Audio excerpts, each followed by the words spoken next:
Hello everybody, welcome to my channel. If you're new here, my name is Kat, and if you're not, welcome back.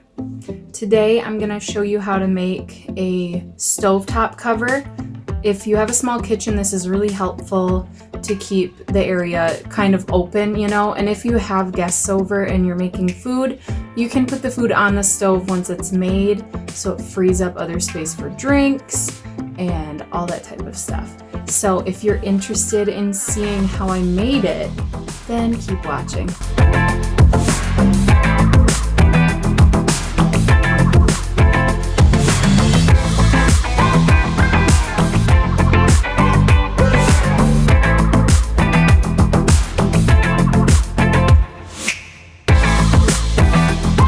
We're gonna get into the tutorial now. Here are all the things that I'm using for this project. I'm using a jigsaw to cut the wood, or you can get the wood pre-cut at Home Depot for practically nothing. I've also got a drill, sandpaper, drill bits, screws, and a ruler and pencil. It's really helpful to have the measurements beforehand. You'll just want to measure your stove so that your boards fit perfectly on there. So if you're cutting the boards, make your marks and start cutting. Mine ended up being 2 feet 5 inches, and I'm using common boards from Home Depot. I ended up using 6 of these 2 foot 5 inch boards. As always, I'll have the measurements and supplies that I used also listed down below if you need to stop the video and go check that out. After you have your boards cut, you want to sand the edges so that you don't risk getting any slivers when you're working with the boards later on, or when you're just moving it around after it's completely made. To get the correct width, I'm laying all of my boards down side by side. Next, I'm taking some 1 by 1/2 inch boards, so they're just really small strips of wood. I'm cutting those to the width of the 6 boards so that I can fasten all of those boards together. You just need to cut those and then sand them down as well. Next, I'm going to be fastening the 6 boards to the 1.5 inch boards. And it may look like I'm using a lot of screws, but I don't want any of the boards to become loose over time, so I'm putting 2 screws per one of the 6 boards. If you're really worried about scratching your stove, you can always cover that with fabric if you just use like hot glue and glue a strip of fabric along that board where the screws are. I didn't worry about it because I really don't think that it'll scratch, and I'm not super worried about how the bottom of it looks. I was inspired to do this project because of another project that I did before, which was just a regular tray. So I thought, why not make it a little bit bigger and put it on the stove? The next step for this is to drill 2 holes in the center 2 boards. These holes will be where you put the rope handles through later on. And the handles are very helpful because then you can just lift up the tray with no issues. Sand around the holes and you're ready for the next step, which is painting. So I want an off-white color for my stovetop cover. Also, that'll help it match the other tray that I've made, so they kind of go together.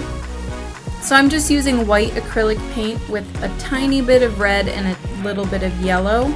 More yellow than red though. And I'm leaving it streaky just to give it some variance, and I thought it kind of looked cool. It made it look like maybe I used a red toned wood. The next thing that I'm doing is I'm painting a word on the stove cover. This is also the same word that is on the other tray that I have. So once again, trying to stick with the theme here. So I'm gonna paint gather across the front of it in black letters and in cursive. If you're not sure how to hand letter or anything like that, you can find other tutorials online. I don't have one, unfortunately, but I could always do one if you guys are interested. But for the time being, you could always use a stencil or something like that instead. But basically, if you want to try to do a freehand word, then you have to start out with a pencil drawing of how you're gonna write. And that gives you a good base that can be erased later so that you're not completely freehanding it.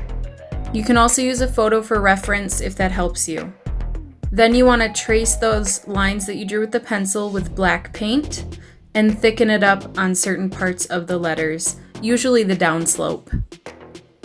Then you can dress it up however you want to. Add leaves, vines, whatever you'd like. And you can probably see that I did smudge some black paint underneath the H. That's not a big deal. You can always cover that up with white paint, and if it doesn't cover up completely, then you can sand the area just a little bit and then go back over it with that white paint again.